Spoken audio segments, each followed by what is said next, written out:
All right then. If you're going to belittle me like that, you can forget about seeing your grandchild.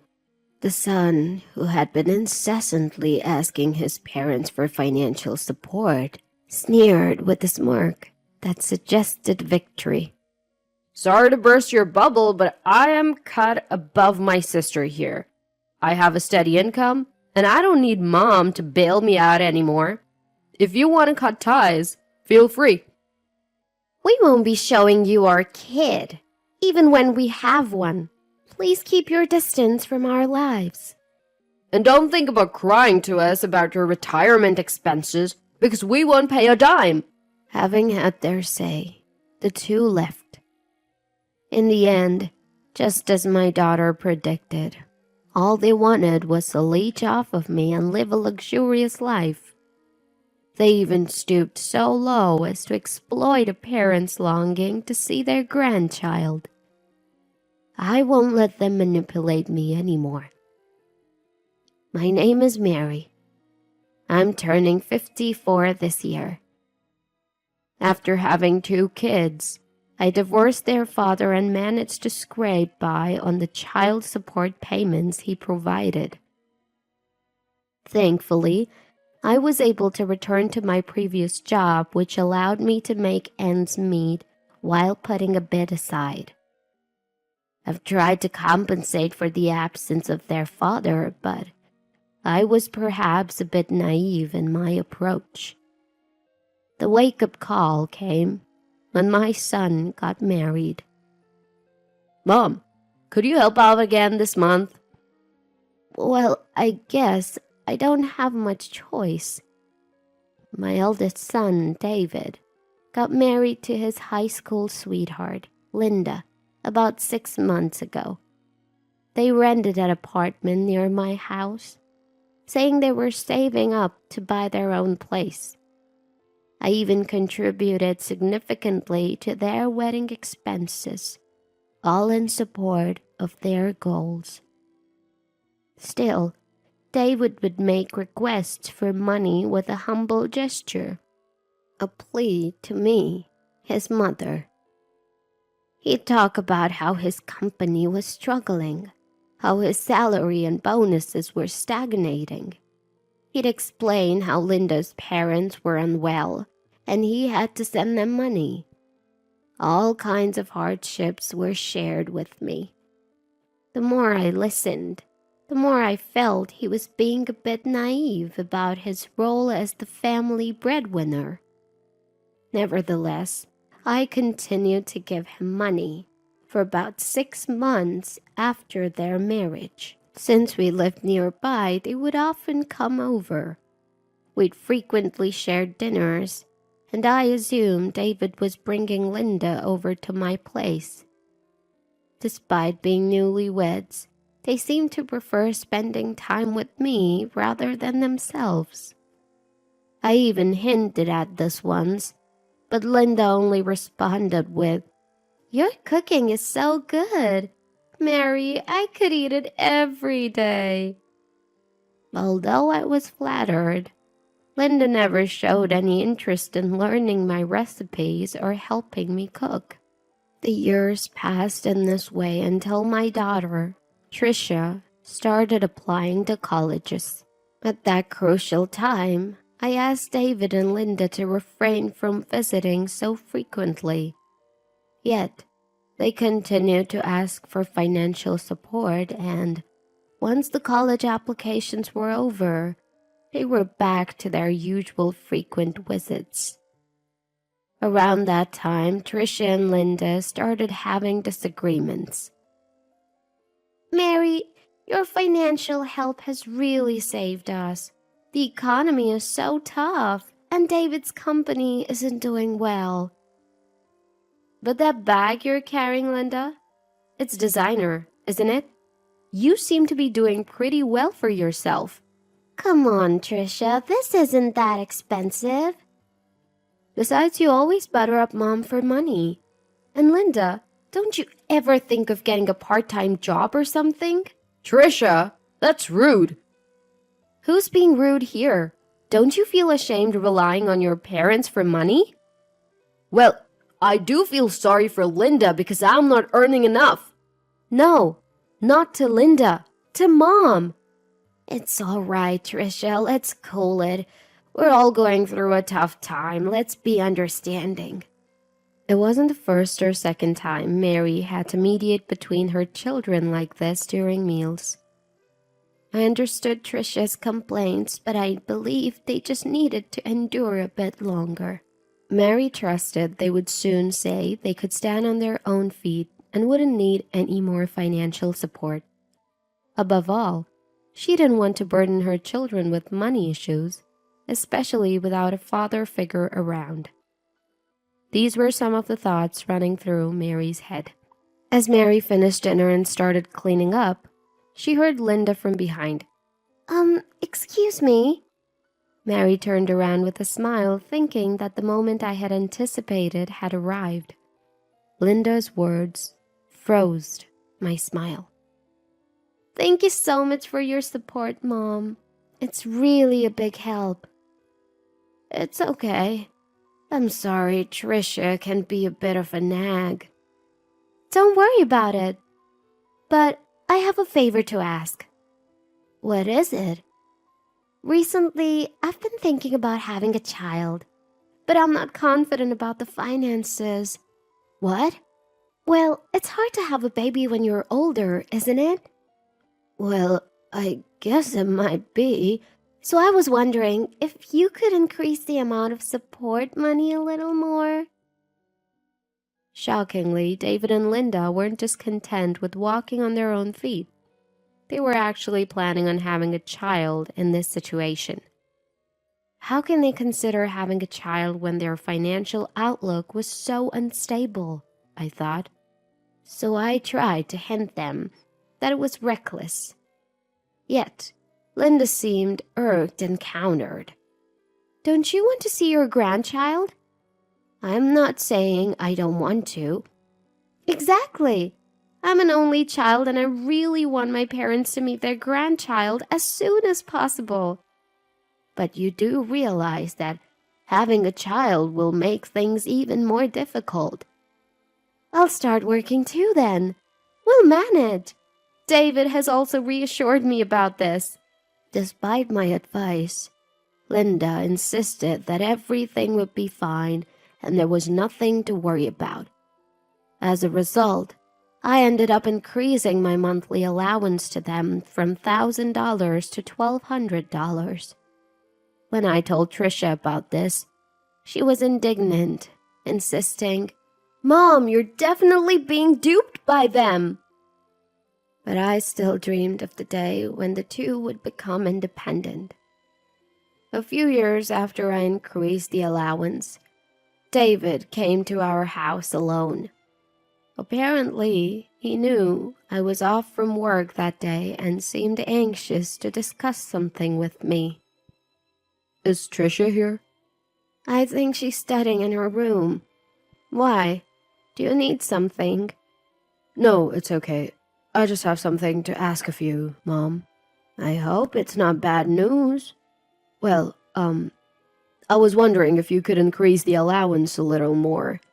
I had kind of expected it from David's demeanor, but I was utterly disappointed that both he and Linda just kept asking for money with no remorse. I let out a heavy sigh and finally, in a loud voice, reprimanded David. Enough is enough. How long do you plan on relying on your parents? No, you're misunderstanding. Linda has been getting tests done at the hospital. Hospital? Is Linda sick? No, not like that. She's been getting tests done for childbirth, and it's turning out to be more expensive than we thought.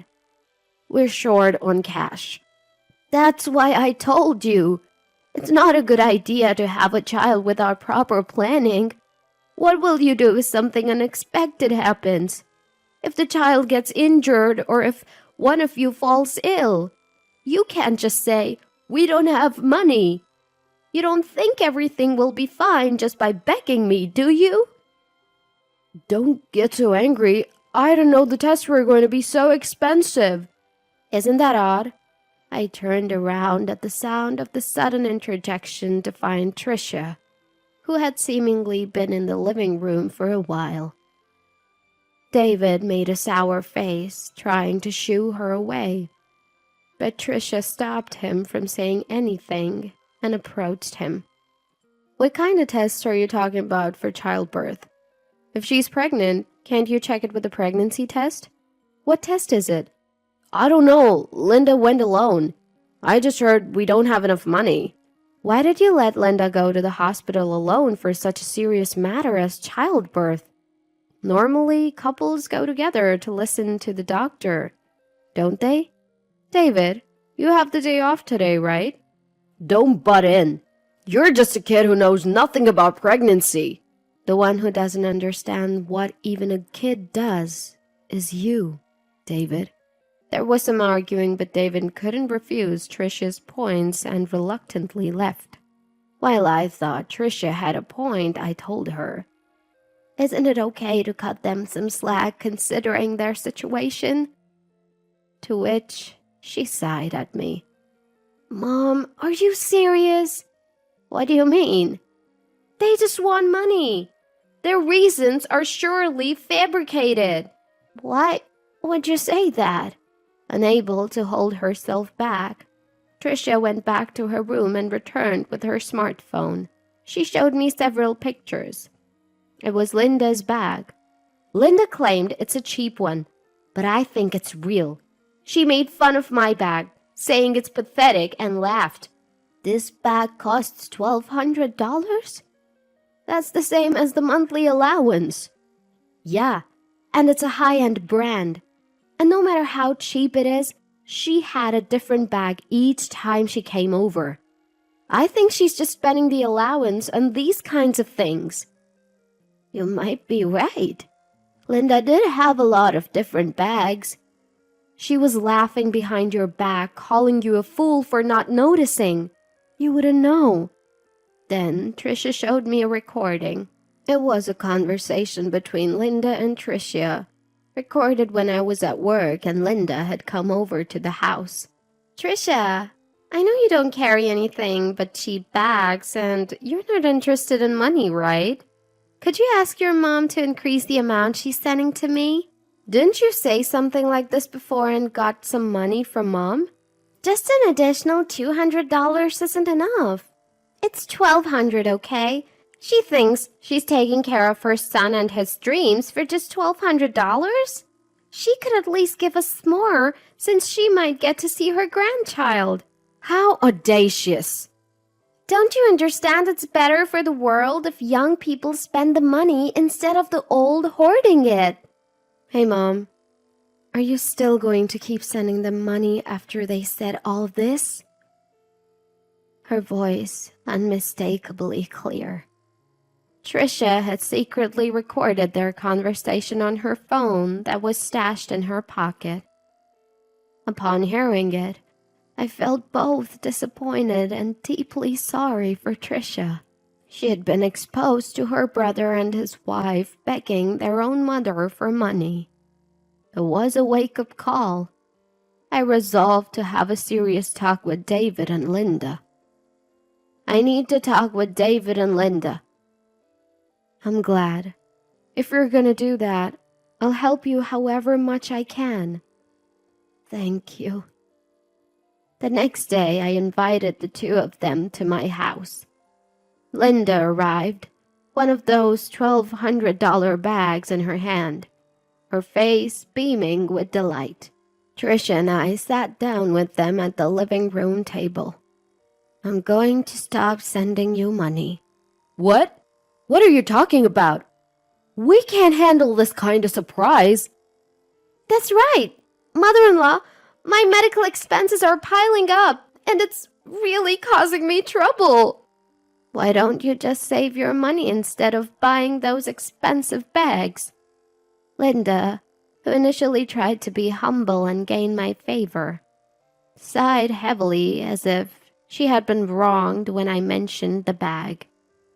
"Don't you want to see your grandchild?"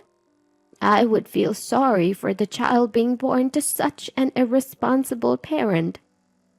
Are you saying that even though your son is in trouble, you're not gonna help us? I've been helping you enough. I've been sending you money for 10 years now. David, you should stop this already. It was you.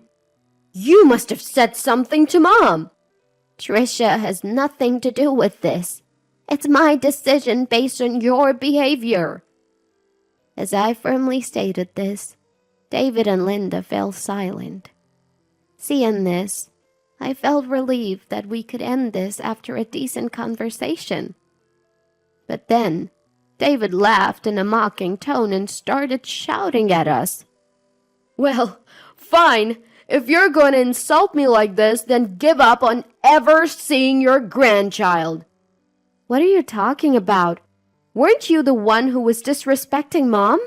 You kept sending me money because you thought I was useless, right? That's right. You kept paying us because you thought David was struggling, right? What are you trying to say? Sorry to break it to you, but unlike you, I'm actually competent. I've been earning my own money, so I don't need Mom's help. Feel free to stop giving us your petty cash.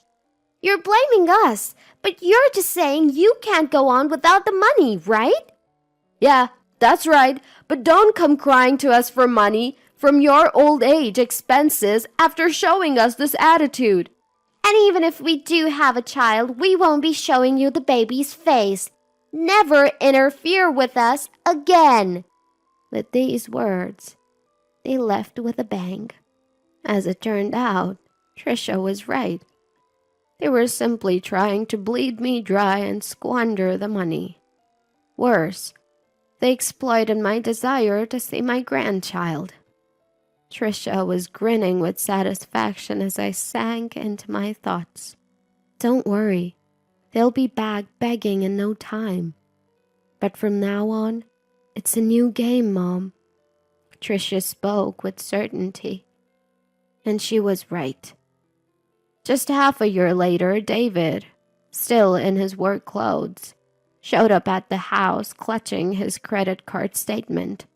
Listen to me, Mom. Linda's out there, spending my money on bags and wallets like it's nothing. Oh, why are you surprised now? That's cold, Mom. Well, didn't she always behave like that? Even when she was receiving $1,200 from me each month. $1,200? She said she was only getting $500. You didn't even know how much allowance I was giving to your wife, did you? That's disappointing. Indeed, I used to put the money in an envelope and give it to the two of them. I felt a headache coming on at my son's pathetic ignorance, not even checking the amount before using it.